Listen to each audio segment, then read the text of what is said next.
Hello there, Aries. Welcome to your reading. So you've got some really interesting images that came up when I was shuffling out this spread for you. You've got some great things, by the way, and let me just talk about a few things first that I saw, and I'll unpack them via the spread. I also have an announcement to make. Let me start with that first. I don't usually make announcements, especially because I know that people are here for the reading, but I am no longer giving out private readings. If you are interested in a private reading, I do have a colleague who is a psychic that I trust wholeheartedly. She is an amazing reader, and her information to her scheduling website is in the description box down below. So if you're interested in a reading, if you're looking for some type of spiritual guidance, please reach out to her. And her scheduling website is very user-friendly, it's easy to use, and it's very it's a speedy process. Okay, so if that's something that you want to do, please do reach out. So the information is in the description box below. You can click on the link and it'll take you to her scheduling website where you can enter your information, and it's checkout is via PayPal. It's very easy to use. Okay, so I encourage you to get a reading with her. She's very phenomenal. So when I was shuffling out the spread for you, what I saw was I see this tunnel. It's underground and it's a long tunnel, but there is this really beautiful pinkish white light at the end of the tunnel. And I see this puppy. He's a black he's a black puppy with some white spots on him. He's wagging his tail and he's happily walking through this tunnel because he sees the light on the other side. Now, animals have amazing instincts, and I know this is a puppy and he's finding his way. But as he's moving closer and closer to the light, what's at the end of the tunnel is I see a big doggy bag of food, and it's spilled over. So it's spilled over on the ground. So of course he's gonna get some food. And then I also feel like there are these. It's almost like walking into, and I feel like initially when it's like the light at the end of the tunnel, you think it's gonna be lit up with fluorescent light, but what's really lighting things at the end of that tunnel is like gold coins. Medallion gold coins, things that are shiny and shimmery and glittery, and that's what's creating all that light. So the dog is definitely in the right place. He has no use for the coins and the money and the gold, but somebody can get it to it's almost like the dog is the pioneer and he's discovering these things. So whoever walks in his footstep is going to come across this treasure. Okay, so it's a very beautiful imagery, and I feel like his if he's hungry, his needs are going to be met. If he is looking for work, that's going to be coming into the picture as well. If he's looking for resources, it's going to be there. So I definitely feel like you're verging on the end of a cycle where you're going to be able to get all your needs met. So that's the first image. The second image that I feel here is I keep seeing this cartoon looking fairy, and I don't know the movie. I think it might have been Sleeping Beauty, where the fairy godmothers, there are 3 of them, I believe, and they're kind of pudgy. They're a little bit on the heavier side. So I see this pudgy fairy, and she has like really small wings, and the wings are like flapping. And she's holding this wand, and she's smiling, so she seems like very benevolent. And I feel like she's like smoothing out somebody's hair, like comforting them, smoothing things out. Making a situation better, ironing things out, and just overall, there's this really strong energy of spiritual, ancestral protection coming through for you, okay? So whatever it is, you don't need to fear it. You need to be kind of like, be able to trust your intuition and trust your instinct, kind of like this puppy, okay? To walk into the unknown, without armor, without any way to defend yourself, and to trust that you're walking in the right direction, because there's going to be food at the end of the tunnel. So that's what I saw. And I remember when I did the reading for you at the very beginning of the month, you guys have embarked on a journey and you're waiting for a situation. And I mentioned you were trying to flap your wings, trying to get to your destination, right? And it feels like it's very difficult, and it feels very labor intensive, and it just feels like you're tired, like you need a rest, like you just want to land and just stay where you're at and not have to move. So I feel like energetically there might be some drainage. There might be a situation where you're feeling a little bit tired, a little bit under the weather, a little bit just vitality is very low. This could be with somebody that you're dealing with. If you're taking care of elderly parents, if you're taking care of people in your midst, there's somebody here that is very stubborn. They know what they have to do and they know what's good for them, but they're refusing to partake in activities or taking their medicine or doing things that would actually be beneficial. Like I see somebody who's cooped up in the home for a very long time, and I see you trying to, get them to move. Okay, so like, do you want to go on a hike? You need some fresh air. Let's go on a hike. And they're like, no, I'm okay where I'm at right now. And you're trying to tell them, hey, why don't we take a trip so that you can get your mind off things? They're like, no, I'm okay here. And so I feel like you're having difficulty trying to get somebody out of the house. And I feel like for some of you elderly parents, for others, it's somebody that is lacking in vitality and they don't want to do these physical activities. And it could be they're physically lacking in vitality, or emotionally they're feeling a little bit cooped up and they don't really want to they don't want to do what they know deep down is good for them. Okay, so they're trying to avoid doing the self-work. Okay, what I'm also seeing as well, we have here the Ace of Wands, and we have as well, this is the Page of Wands. Okay, you guys are definitely embarking on something brand new. This could be a project, this could be a new job, this could be some type of a creative venture that you're very excited about and you're going to be undertaking wholeheartedly. There's a lot of hopefulness and optimism associated with this.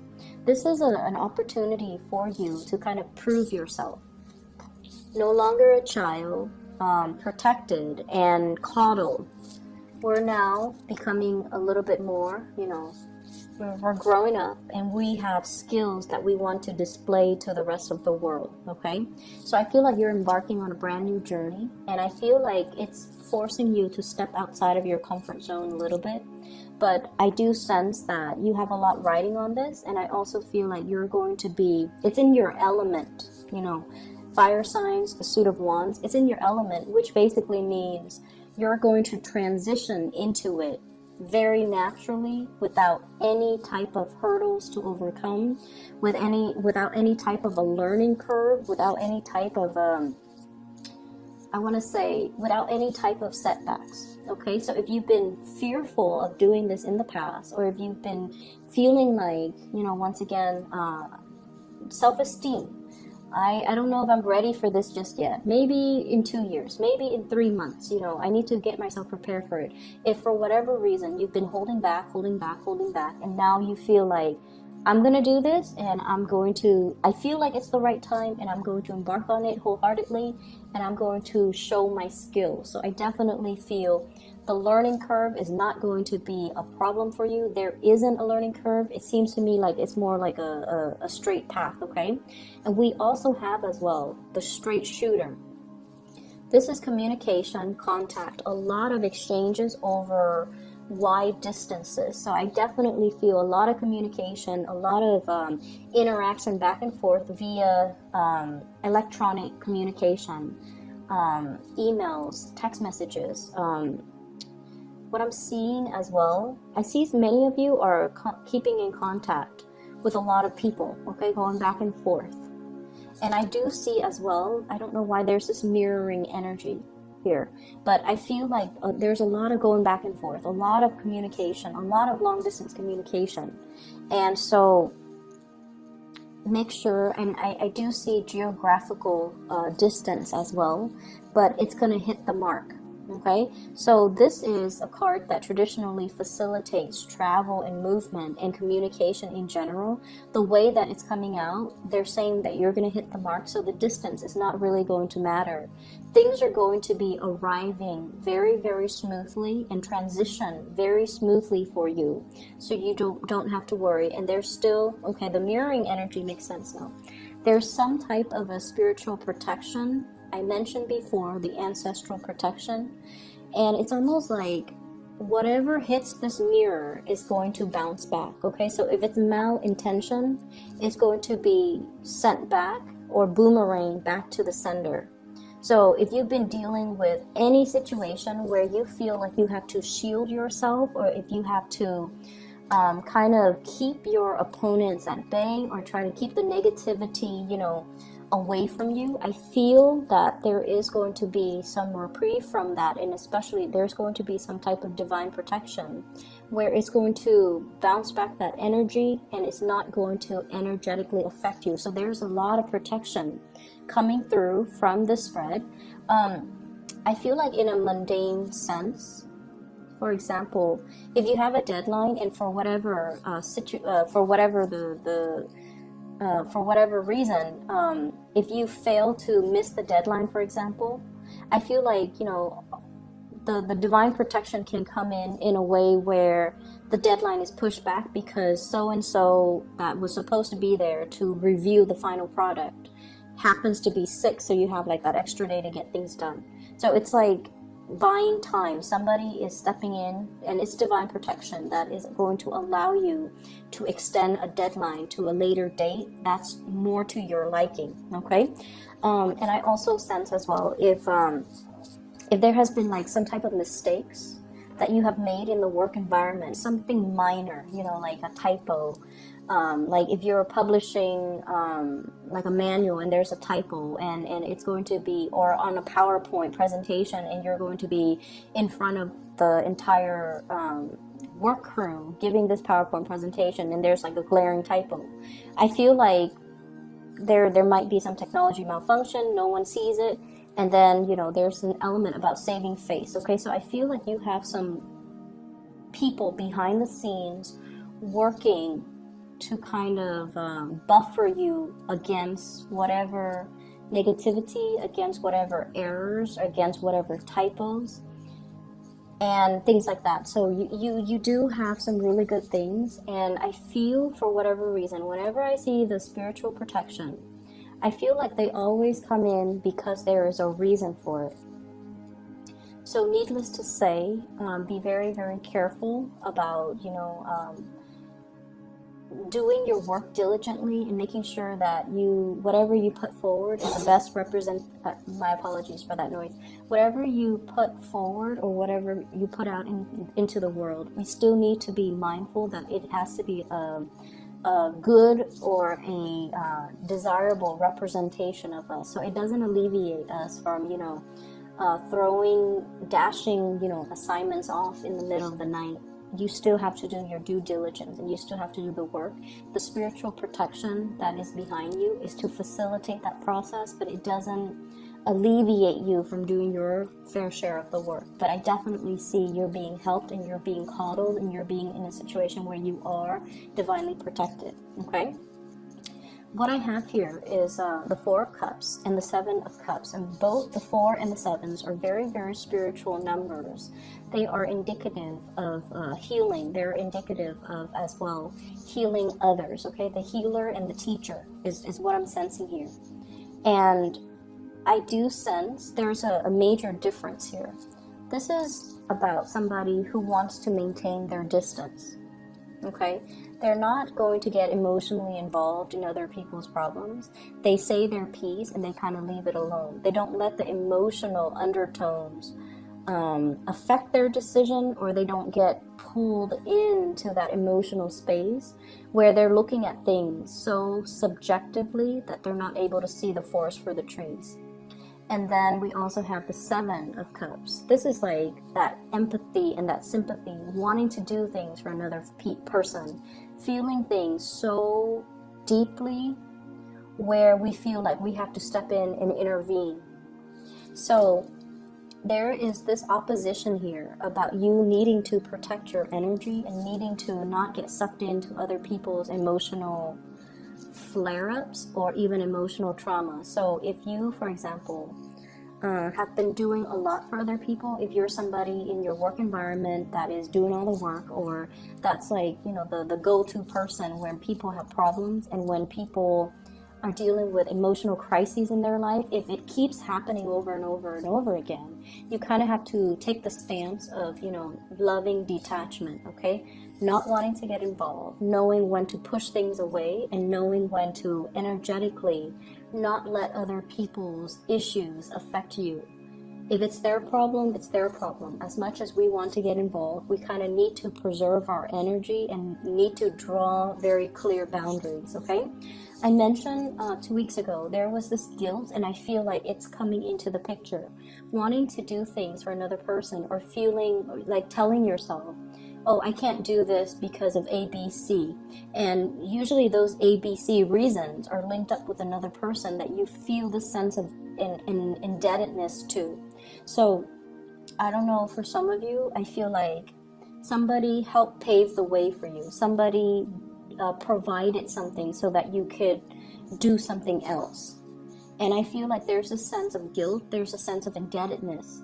And I feel like it doesn't have to be that way. So you kind of need to draw back your energy and to also learn to, it's almost like, yes, they built the foundation.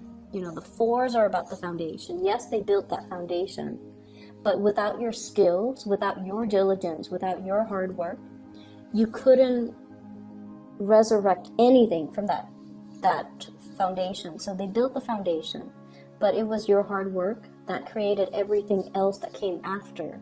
So you have to give yourself that credit and not feel that sense of indebtedness to another person.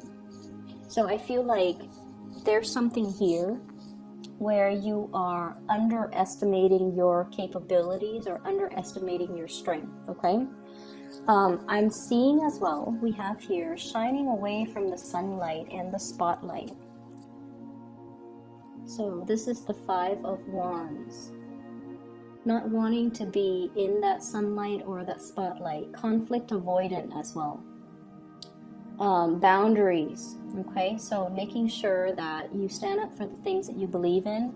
And this is something that I feel strange saying to an Aries, because you guys are very militant about defending your beliefs. You guys are quite aggressive when it comes to, you know, giving somebody your 2 cents. You know, you do get upset, you blow up, and then you get over it.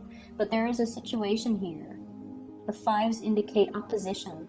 It doesn't have to be nasty or